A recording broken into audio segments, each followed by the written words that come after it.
I'd like to give all praises to Yahweh, Bashem, Shara, Kwakadaj, and double honors to the elders of GMS. Never well. Salutation to the elders and to the apostles and the brothers that's living in truth, are doing great work around the globe, diligently, day and night, night and day. Shout out to you, sincere sisters, who is loving Yahweh, Bashem, Shara, loving yourself, respecting yourself, loving your husband, respecting your husband, loving your children, taking care of home, and doing the righteous things in the eyes of the Lord. So we got a video I want to show you guys today of a young lady. She may be from the tribe of Ephraim, right? Maybe. I know she's Northern tribe. She's from the Bronx. She has an autistic child who fell out the 5th floor window. All right, I want you guys to hear this, and we're gonna talk about it. All right. Fell out the window, and I was just. Luz Keisha Forties doesn't know how, but her 5-year-old son Javante is alive. I'm gonna be honest. I really don't know. I don't know if it was an angel. I don't know what broke his fall, but it did. She said she don't know if it was an angel.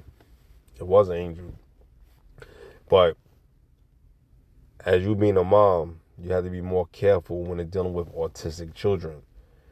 Autistic children need more care. You understand? And you have to watch them, especially when they're small, because they get into things, man. They're kids. So, his mind is going to wander. And they're not stupid. They're smart. So you got to be very, very attentive, But I'm going to let her tell a story.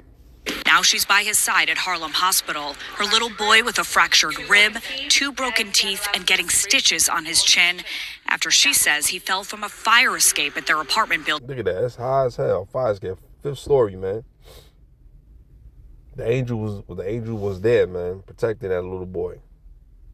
On East 167th Street and Washington Avenue Monday morning. A terrifying accident, she says, could have been prevented if the landlord listened. I explicitly explained to him to give me a safety gate for the windows because my son is severely autistic. He refused. Well, listen, you got to take accountability, because in the state of New York, it's called a fire escape. There's no guards on fire escape. How you going to escape if there's a fire? And how you going to get out? So you lose that case. I'm not saying you won't win nothing, but your argument is null and void. You live in a fire escape. In the contract, it states if a fire or any kind of thing especially fires, if a fire should break out, you have an evacuation plan to escape. That is their best way for you to stay alive. A building should have 2 exit routes. You have the exit on the roof, if it's connected to another building, or you have a fire escape or a back door that you can reach, depending on where you're at. If you're living on a high rise and you're on a high floor, you got 2 exit strategies, 2 exit staircases. You understand? So, I don't understand what you're trying to get. You're trying to get money because you don't have anything. You're a single mother, probably raising children. And that is like, single mothers will go this hard to get something, but at the same token, I kind of understand what she's feeling. I don't know what she's feeling because I've never been through that. But Eve, come on. You have to pay attention. So this is where we're at right now. It was before 11 a.m. Forty says the whole family was taking a nap after her son was up for hours in the middle of the night, when all of a sudden there was a banging on the door to tell her Javante fell out the window. She ran downstairs, and he was already in a police officer's arms. The super of the building says he saw it happen, realized it was a child, and ran right to the firehouse across the street for help. He stayed with the boy until an ambulance took him to the hospital. This surveillance video shows first responders helping the boy on the sidewalk. He was screaming, he was conscious, he was fighting. Police tell us he fell from a third-floor window. Forties believes he crawled out the kitchen window and went down the fire escape, falling from a lower floor. She showed us this video of the broken lock on her kitchen window. It's fully locked, and my daughter's gonna bring it up like nothing happened. Watch. She says she's tried her own ways of blocking the window, but says for 4 years she's been repeatedly asking the landlord to fix it because it's not the first time her son has gotten out. According to New York City law, window guards are required for apartments where children 10 and under are living. Me and my landlord is going. Yeah, it is. Right? And there's window guards on the other side of the apartment. It don't have to be on a fire escape. There's no law that says it has to be on a fire escape. If you have autistic child, you got to think of these things. You was not thinking. You decide to move in a building with a fire escape. Now, I don't know your situation. Maybe you moved in there. Maybe you had your child after that you lived in it. I do not know. So I don't know people's situations. So I'm not going to talk fast on it. But at the end of the day, you're going to not get anything from the city. You understand? You're not. And if the city do show some kind of pity, look at all the people that children fell out of fire escapes. Look at the cases. Did they win anything? I do not know. I doubt it because by law, I knew people that live in fire escape buildings. My aunt lived in one. And when my mother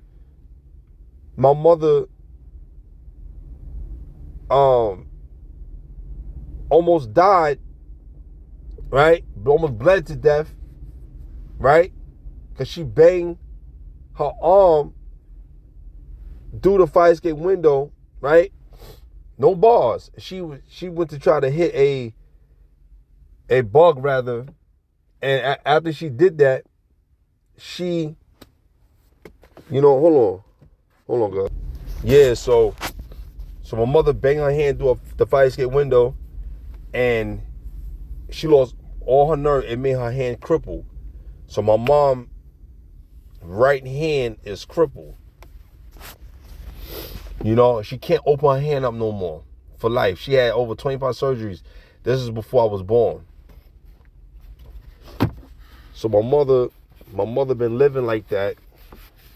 My mother been living like that.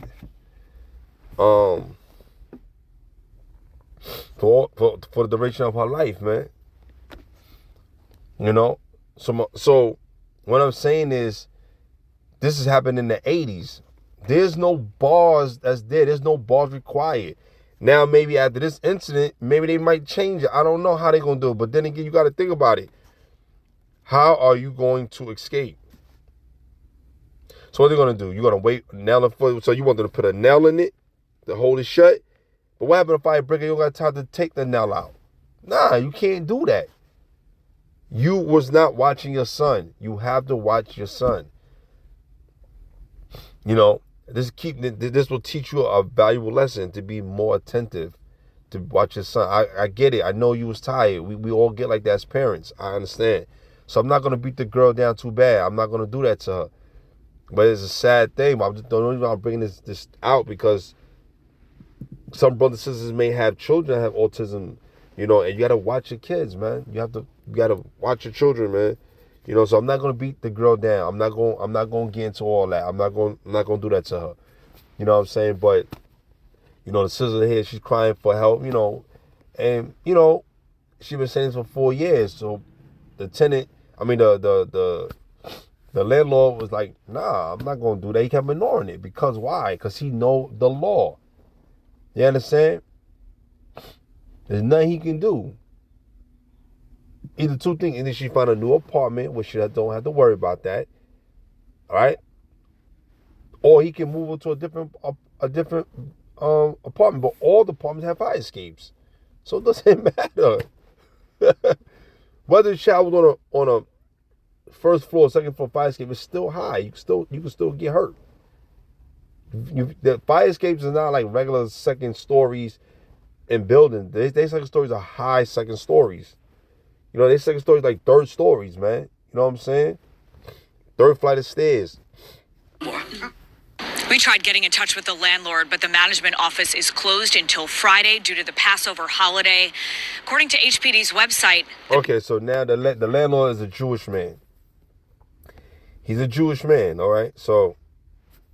Building has 24 open violations. In Harlem, I'm Jessica. Okay, the building got 24 open violations. Okay, cool. So what?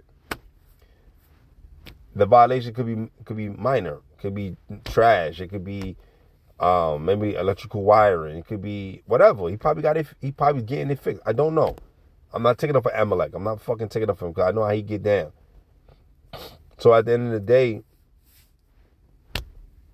you know, you worry about his personal violations based on your child falling. That had nothing to do with the child.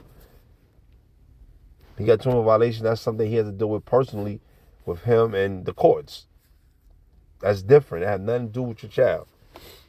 All right? But I want to go back. It's the landlord to 40s believes he crawled out the kitchen window and went down the fire escape, falling from a lower floor. She showed us this video of the broken lock on her kitchen window. It's fully locked.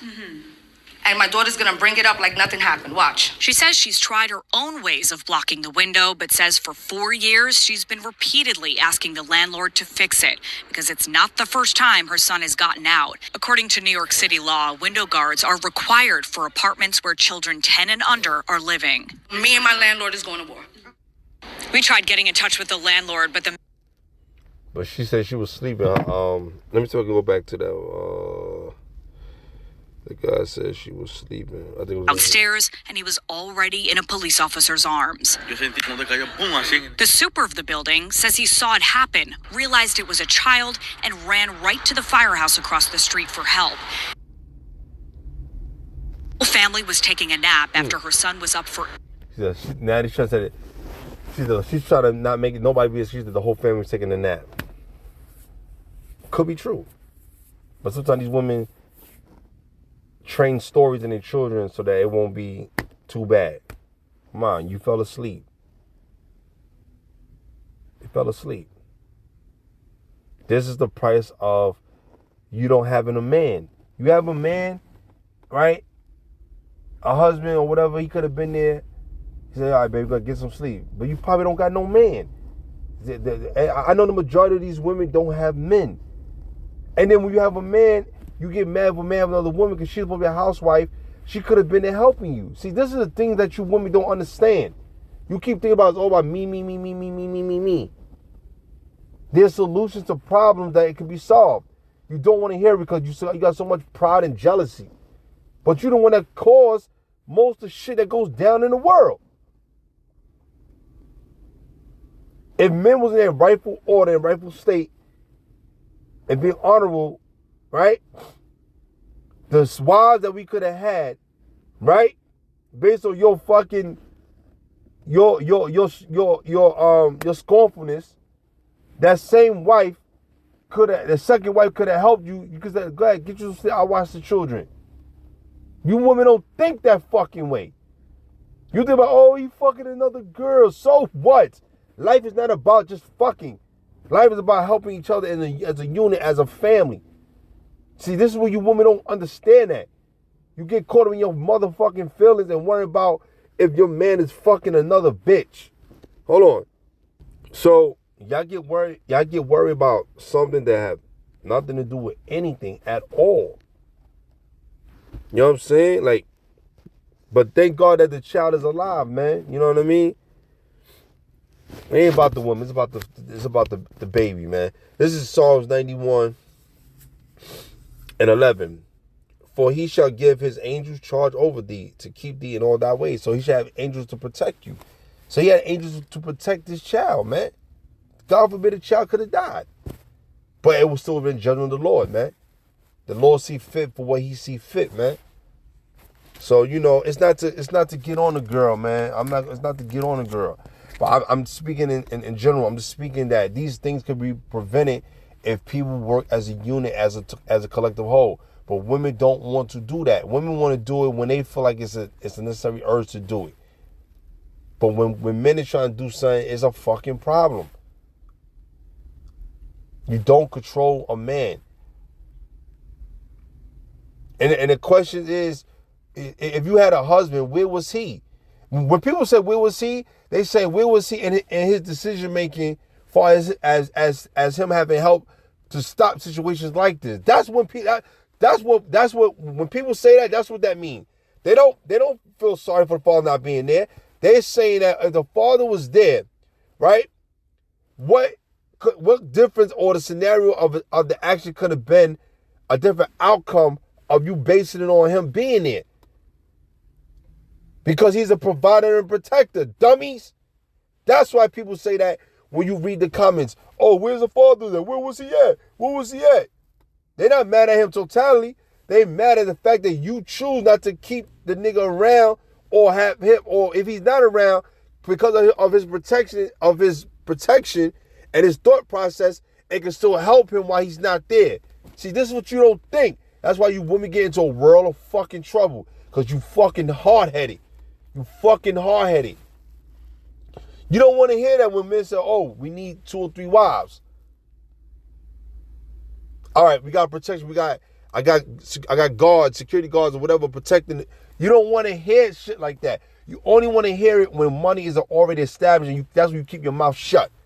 But when a man don't have no money barely, or if he got something or enough, it's not enough. But when a man has enormous, you play for a little while and then you plot the scheme on them. That's what you do. That's why God gonna judge his place, man. But you know the child is very fortunate, by the grace of the Most High, man. So, that's all I want to say, man. Let me go to I'm sorry, y'all. Let me go to Psalms, man. But this is particularly for the camp. Let me go to Psalm 34. I think it's 34:7, I believe. I might be wrong. Oh, no, I'm right. It says, Psalm 34:7, the angel of the Lord encampeth round about them that fear him and deliver them. You know what I'm saying? So, yeah.